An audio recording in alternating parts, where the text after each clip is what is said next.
This is Steve Blake. I'm from the US, I live in China, and I'm working to protect the environment and wildlife.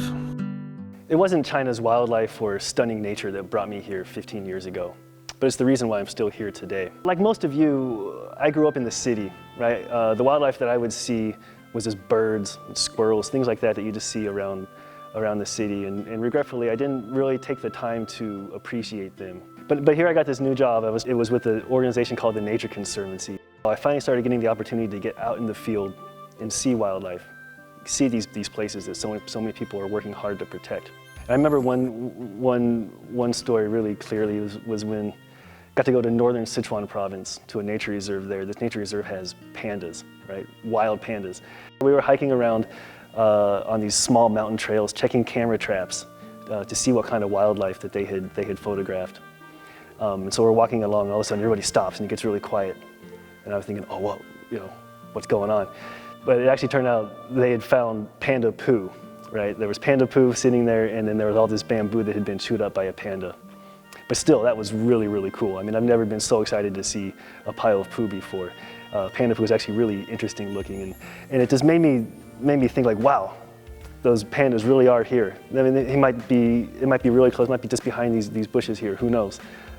You feel this connection, like, wow, I'm sharing the same space. It's such a magical creature, and it was really, really interesting.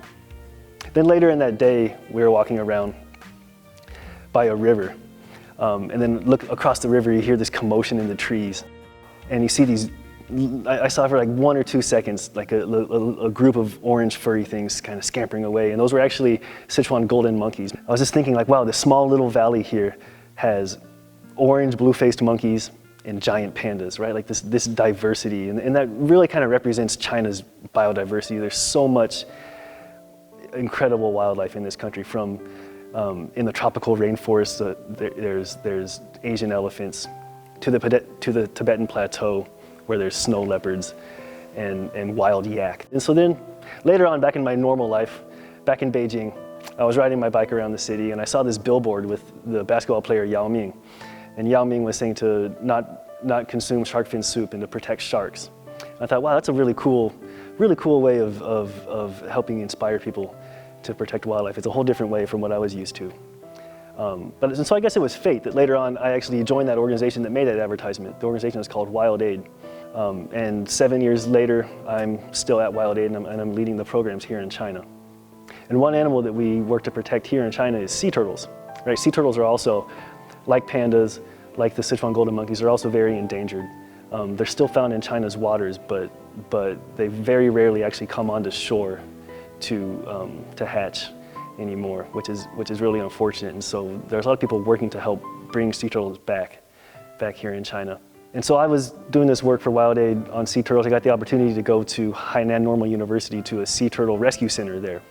So this rescue center, it's in the middle of the city, it's on the campus, and there's these big tanks, like swimming pools there, right? And each tank has 1 or 2 sea turtles in there. And I remember when I was visiting the place, a caretaker there, a guy named Lin Liu, took me around. And he told me the story of every sea turtle in the tank, right? They all had names, they all had a story of how they got there. Some of them maybe came from being caught in a fishing net. Some were maybe rescued from smuggling, or others were injured, maybe found on a beach somewhere. These were wild animals. I didn't see them in the wild, but I saw them here. They were wild animals, and they're going to be wild again soon. But they were originally in the ocean, just living their life until they encountered stuff from us humans, right? But it's actually us that actually can help get them rehabilitated and back into the wild. So these experiences, they really can change your life. They change my life, right? When you share a space with a wild animal up close, you really do build a connection with them. And it's really hard to forget. I really use a lot of my effort to help protect them, and it's actually turned into my career. My professional career has been to now protecting wildlife. But behind these stories of mine of seeing this wildlife in China, there's something bigger that's happening, and that's China's efforts to protect wildlife. And it's not just on wildlife protection, it's on a whole range of environmental issues. China has banned the consumption trade in ivory. The consumption of shark fin has decreased dramatically. China's banned the consumption of all wildlife as food. right? And it's created an incredibly tough anti-smuggling network at its borders. So those are some things on the policy end. And then in the field, pandas their numbers are starting to increase. Siberian tigers, their numbers are slowly starting to increase as well. These are species that were very close to going extinct. And so we're seeing a lot of these really, really remarkable changes. And even bigger than all this is that China has now pledged to go carbon neutral by 2060. I mean, that is an incredibly ambitious and incredibly important goal. And so there's a lot to really be optimistic and hopeful about. But if we're gonna solve these issues, it really needs the participation and efforts from everybody, right? We can all do little things to play our part.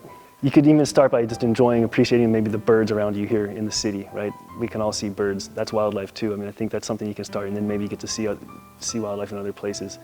You never know. It could lead you on a new and very meaningful adventure, just like me.